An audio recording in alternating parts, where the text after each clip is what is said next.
A lot of people talk about interdisciplinarity, but I don't think any of us really know what it means. People who are in universities increasingly know that it's important to have a communication and a conversation with other disciplines. But what I don't think people are very good at doing is exploring strategies for working in an interdisciplinary way as a methodology to convey to students and to use pedagogically. I've been involved over the years in quite a lot of programs that have attempted to be interdisciplinary, and what tends to happen is that all the faculty members bring their points of view and they expect the students to be able to make it inter, but they don't actually really spend a lot of time thinking about what an interdisciplinary methodology would be. I've always done it from a rhetorical point of view.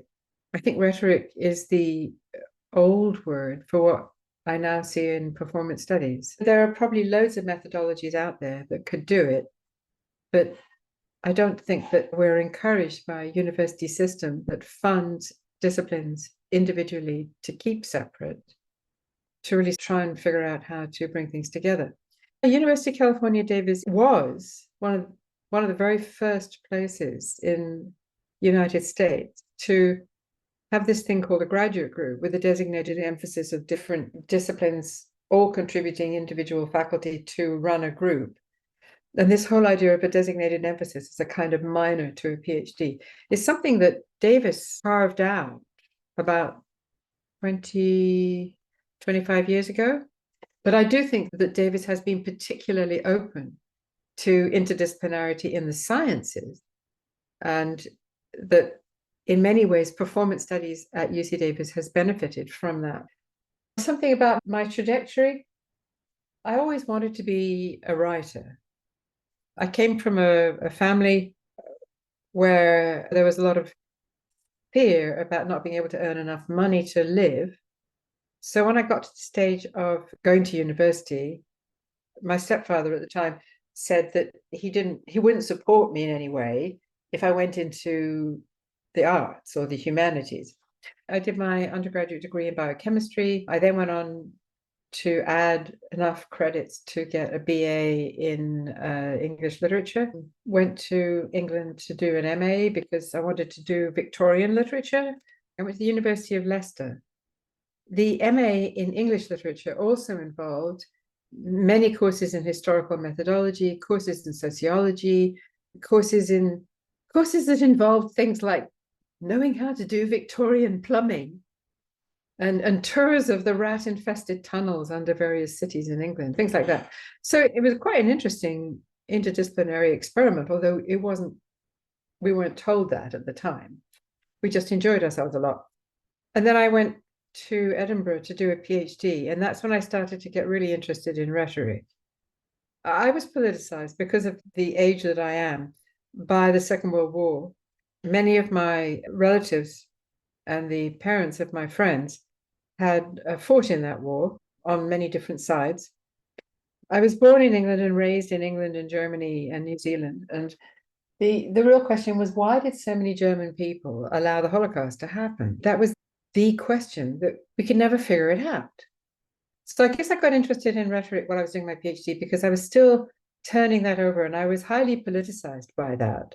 The second book I wrote had a section on the way that Goebbels had set up rhetorical structures to support the Nazi regime, but not just looking at that as an example of what I end up calling negative rhetoric, and thinking, if there's a negative rhetoric, can there be a positive rhetoric? And then trying to explore the possibilities of good rhetoric rather than bad rhetoric, because I think it is possible, and I spent most of my life thinking about this, to try to persuade people to do things that are going to be nurturing rather than destructive. I never really thought that there was any such thing as a fixed truth in science or humanities or arts or anywhere. So then how do people decide on how to run their societies and how to run their individual lives? I then had 2 postdoctoral fellowships, one in Liverpool and one at the University of Wales, where that kind of turned into not just rhetoric, but also moral philosophy, because I'm really interested in moral decisions that people make, moral decisions being the kinds of decisions that you make when there are no ethical guidelines. Morals is either a fixed thing or else it's something that you do that's really difficult. And ethics are the same. They're either a fixed thing or they're something that societies are continually devising. And I'm really interested in how we go about the process of valuing things so that we can make decisions and take actions. Valuing is often left out of the list of becoming, knowing, existing, and then valuing is just not there. I was at the same time creating a huge database, cookery books published in English between 1475 and 1914. Not just cookery books, but domestic medicine, care of children, care of the elderly, etiquette, servants, household technology, how to use different kinds of heat systems and light systems and that kind of stuff. I worked with a small group of 3 people, and we, in the end, created this huge database. There's 3 main books that came out of it. So I was doing that between 1978 and 84, coincident with these postdoctoral fellowships that I had, during which I wrote 3 or 4 books. I suddenly became the main wage earner in my family, but I also was in the process of trying to have children. So I needed a steady job with a steady income. So I applied to go into the academic world, and I got a job as a new blood lecturer. Had to have interdisciplinary background. So I had the sciences, and I had the computer sciences, and I had the humanities. So I got this job, and it was my job to introduce humanities computing to the university at Leeds, in the process of which one other person at Leeds had already begun to think about this.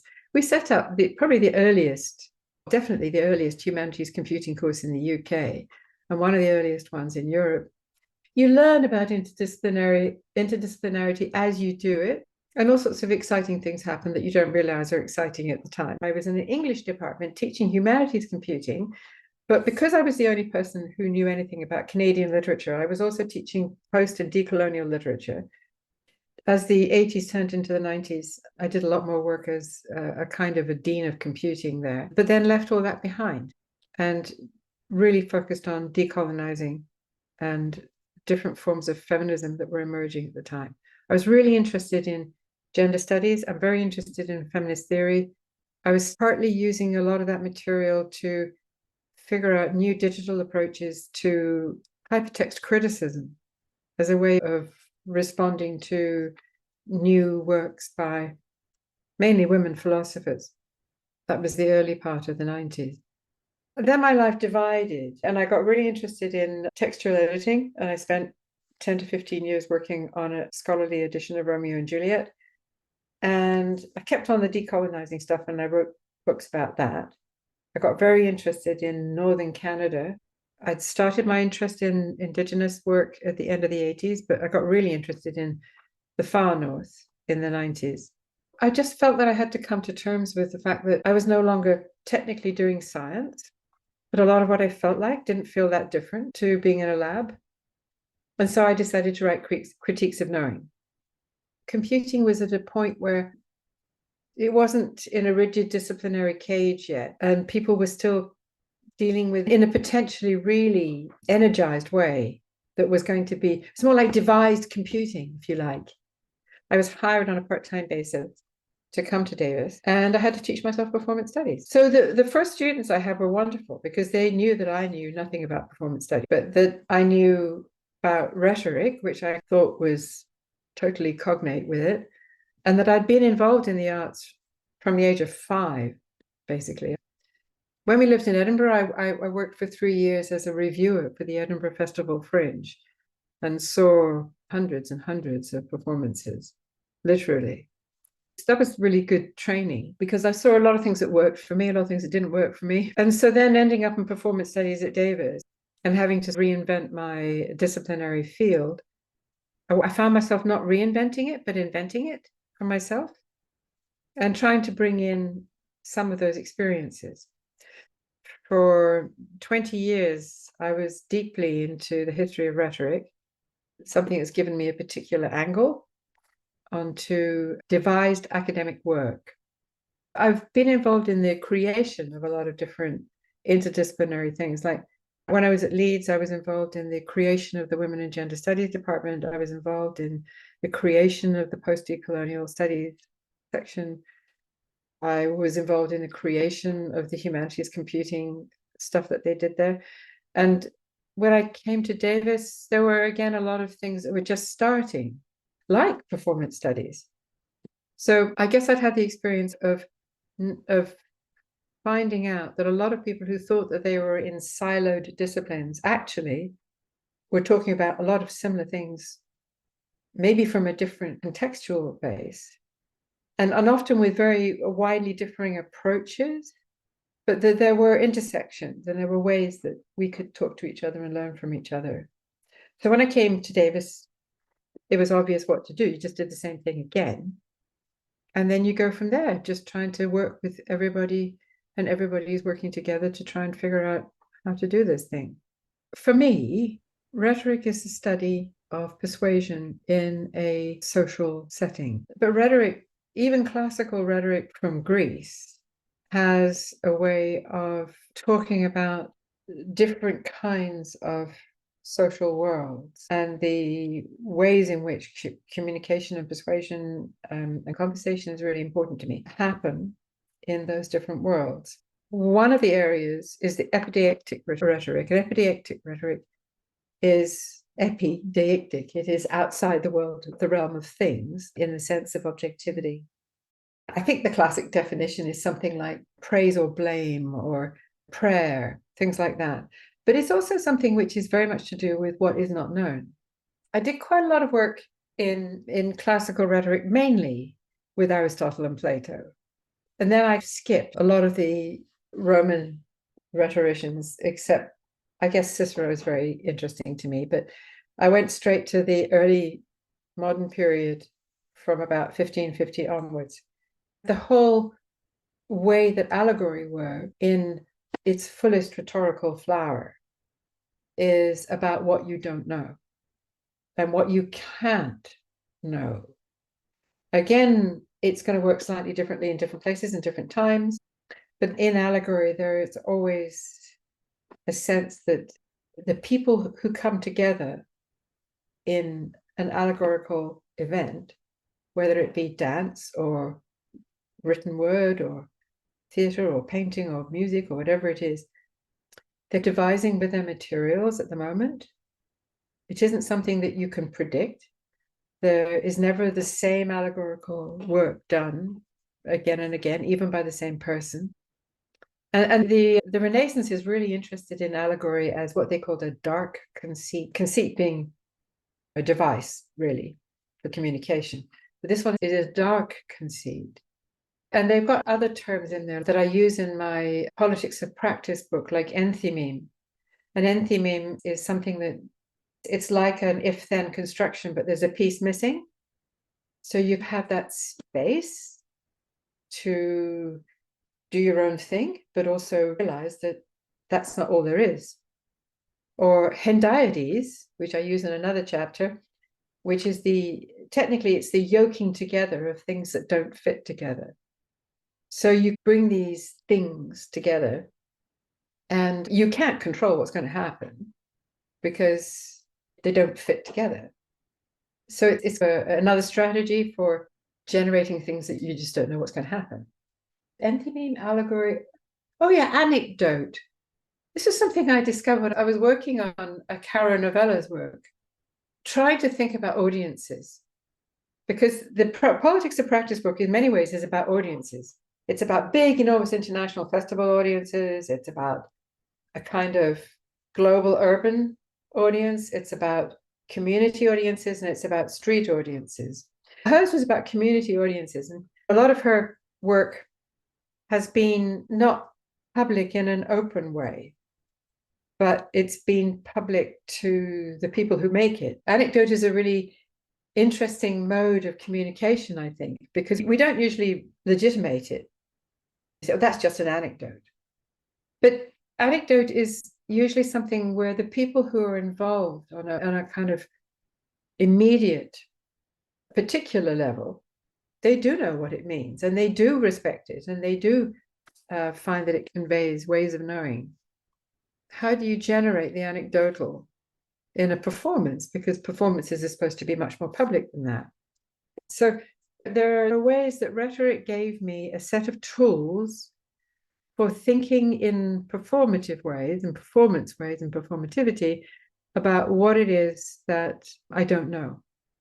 I was doing all my early philosophy work in the late 1960s and in the 1970s and into the early 1980s. I was completely under the discursive dominance of people like Foucault and Althusser and Derrida and Gadamer and Habermas and all these people. My philosophical structure in terms of entering into the academic world is very much in terms of that kind of philosophy. So the way I started out was thinking about what happens between ideology and the subject. Why are we subjected by ideology, and what subjects us? And is there an alternative? And when I was growing up philosophically, the thing that was around there was hegemony. And hegemony offered you subjectivity as opposed to being the subject. I started with questioning what was the relationship between these two and why was it different to hegemony subjectivity? So then I developed it a bit. I tried to put the art person in here, the person who makes art. And I stuck the artist in here as the legitimate artists, almost invariably male artists, who were sufficiently moneyed or patronized to be able to afford to make art. They're like the licensed critics of ideological structures. There are various theories that artists are the people who can figure out what lies below, and that's, it really is below the subject. What lies in the subject's subconscious or unconscious, and then they bring it back into the world and they call it art. And that's why women can't be artists, by the way, because they can't be subjects, because they're not citizens, not until well into the 20th century, right? So women can't do that. And Lacan is dreadful on that. People read Lacan as saying that women cannot be artists because they cannot be subjects. And so what happens to them is they go down into this subconscious or unconscious area, the imaginary, that lives below the subject, and they get stuck there. They get hysterical. And part of my vocabulary is to distinguish between an artist who is really a commodity within an ideological system and an art maker. And hegemony is quite welcoming of artists as long as they fit into the discourse. And whereas an artist in an ideological structure has to fit into the representational structure, representations, an artist in a hegemonic structure has to fit into the discourse. As long as they do, that's fine. But they become a commodity either way. And an art maker doesn't necessarily become a commodity. But then as I moved into rhetoric, I realized that there was a distinction between representation, discourse, and situated knowing. We all live by representations within an ideological structure, even now. But insofar as we are also compromised into that and can affect it, we are in a hegemonic structure and we're dealing with discourse. And that's what our subjectivity is. Our subjectivity is compromised into the hegemonic structures and the oligarchical politics that we live with right now. There's a whole bunch of things that go on down here in the imaginary, in the subconscious, in the unconscious. That is where everybody who is not a citizen exists in an ideological structure. Before the big enfranchisements in liberal nation states in the early 20th century, you only had 15% of the population, maximum, who were subjects. And everybody else is not a subject. They're part of the political unconscious.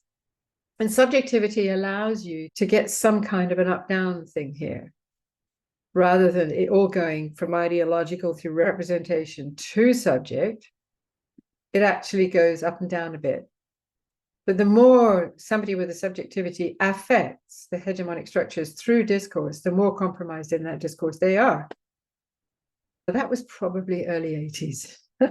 Okay, so middle 80s. In this particular slide, I'm beginning to open out the socio-situated and try and think about, okay, if there's going to be something that is different from compromise in discourse, which says that everything is completely determined and nothing can change, whereas we know patently that it does change.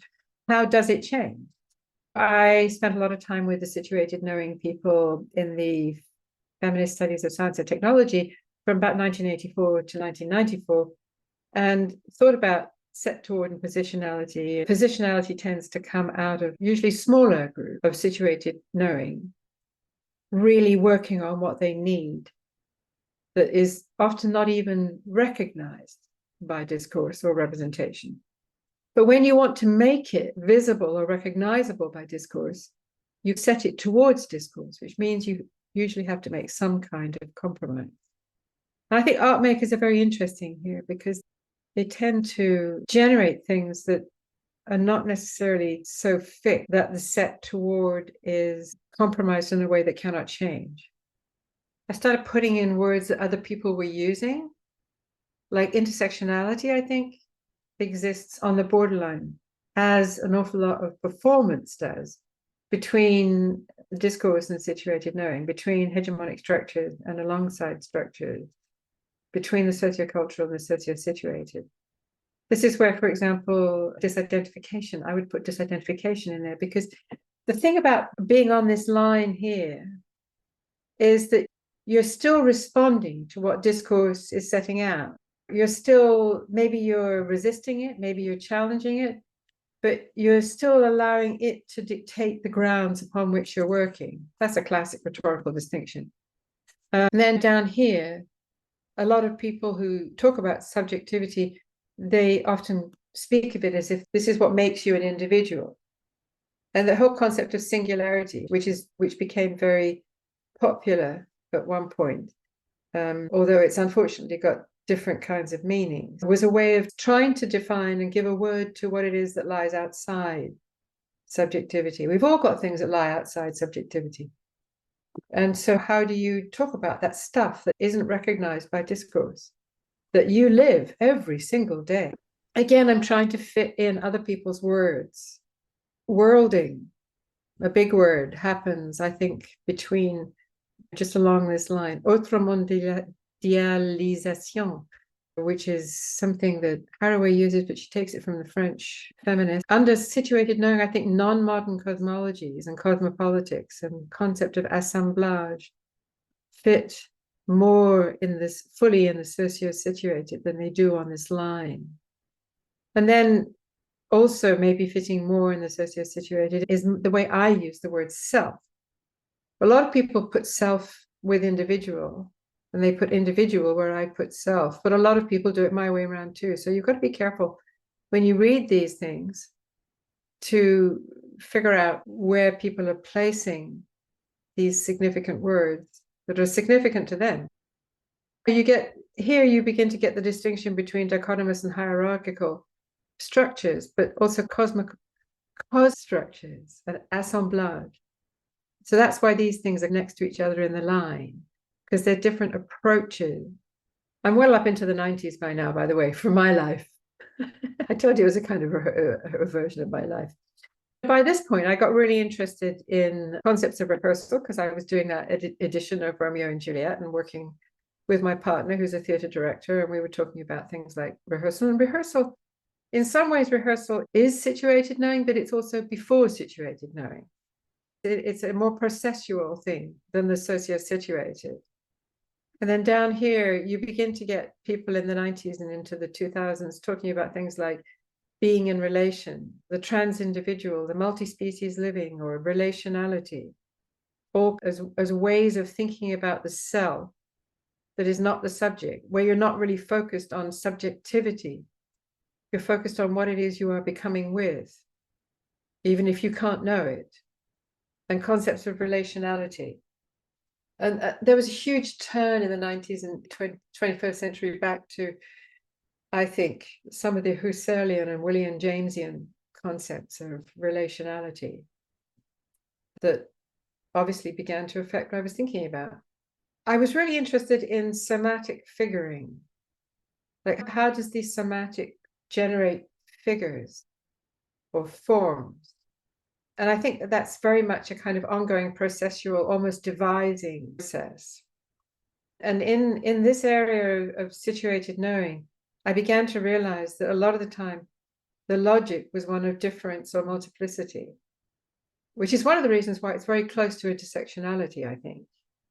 But then over here, under things like representation and discourse, there's a much stronger sense of a categorical logic that basically fixes things.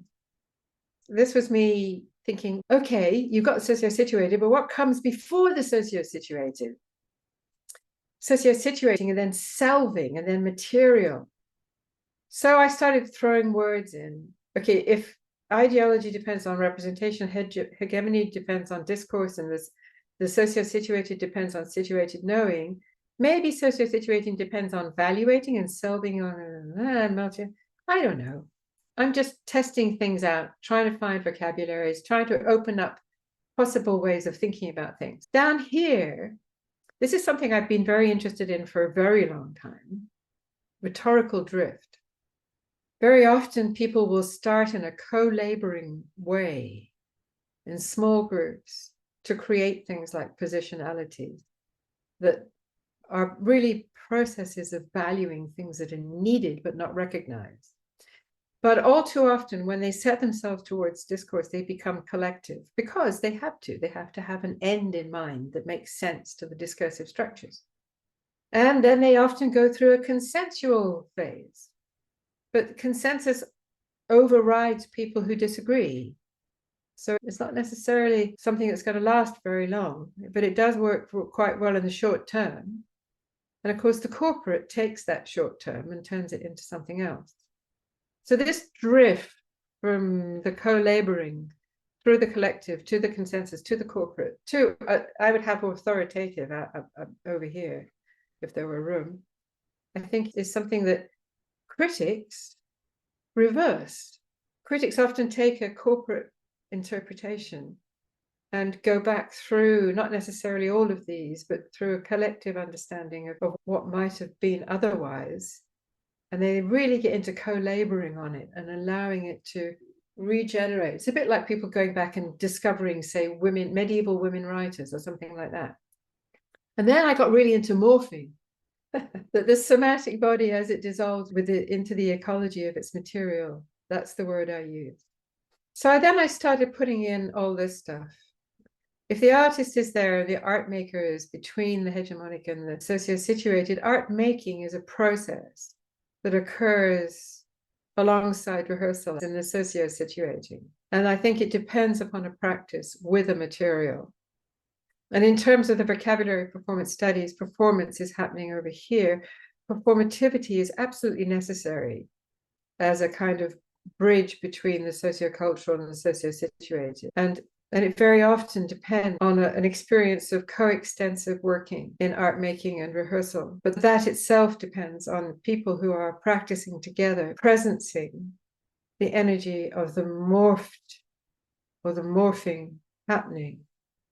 And then I added a few more down here, like I spread out pre-individual and becoming with, and I also think that's associated with morphing.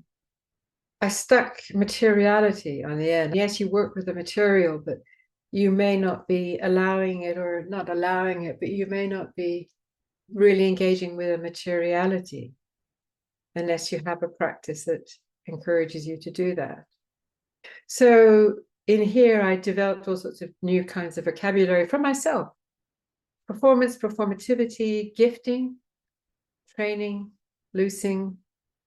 I've got this term that comes actually from Romeo in the first act of Romeo and Juliet, where he says he's loosed himself, not lost, not loosened, but loosed.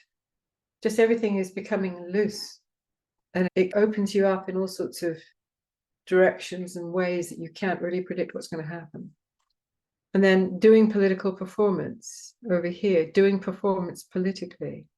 I wrote quite a few articles on the distinction between those two things. It's a Goddard distinction. Doing political film, doing film politically is what he says. So I'm just putting in performance there. But you can also have doing performance ecologically.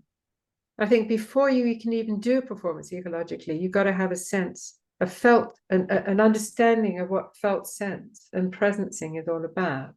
So this little kind of circle here, which I've got loosely under practice, for me is about loosing, morphing, gathering, presencing, loosing, morphing, gathering, presencing, that you take into a similar kind of circle when you're working with other people in rehearsal and art making. And then I just stuck in a couple more words down at the bottom. Pre-individual is one that Manning uses. Becoming with is a Haraway thing. The non-autonomous is something that just emerged. Porous body is something that Nicole Brossard uses. Morphing is something that just makes sense to me. This is the last line at the bottom of every page. It's that multi-species living in toxic body again. This happened to me in, I would say, 2010 to 2016. So about 7 or 8 years ago. I think you have to have the same thing that an art maker does. You have to have that sense of co-laboring with others. You have to have that sense of working with materials so that you loose yourself into the materiality that occurs when you're working with them. You ask scientists about what does it feel like to suddenly realize that something has happened. Some people will say, I made the world do this. And others will say, it was such an adrenaline rush. Oh, God, I just didn't believe what was happening. And then you try to figure out what it was that actually happened. And just like an art maker emerging from being part of a materiality, you can't ever say out loud what it is. All you can do is work with the materials of your practice to try and figure out a way of presencing at least some of that amazing energy. It's difficult to talk to other people about it. Normally, if they've experienced it, they immediately say, oh, yeah. But somebody who's not used to thinking that way, particularly about art or science, they find it difficult. I would like to leave you with just this one thing. Those maps are just cartoon. It's just a retrospective kind of, this is where words emerged, and this is where I'm putting them now. Very often a word emerges and it ends up being super useful and helpful, but you don't realize that for 10 years. They are not supposed to be explanatory, those maps. And any student that I've ever worked with, I've encouraged them to make their own maps. And they do. They make great maps. So these are just my maps.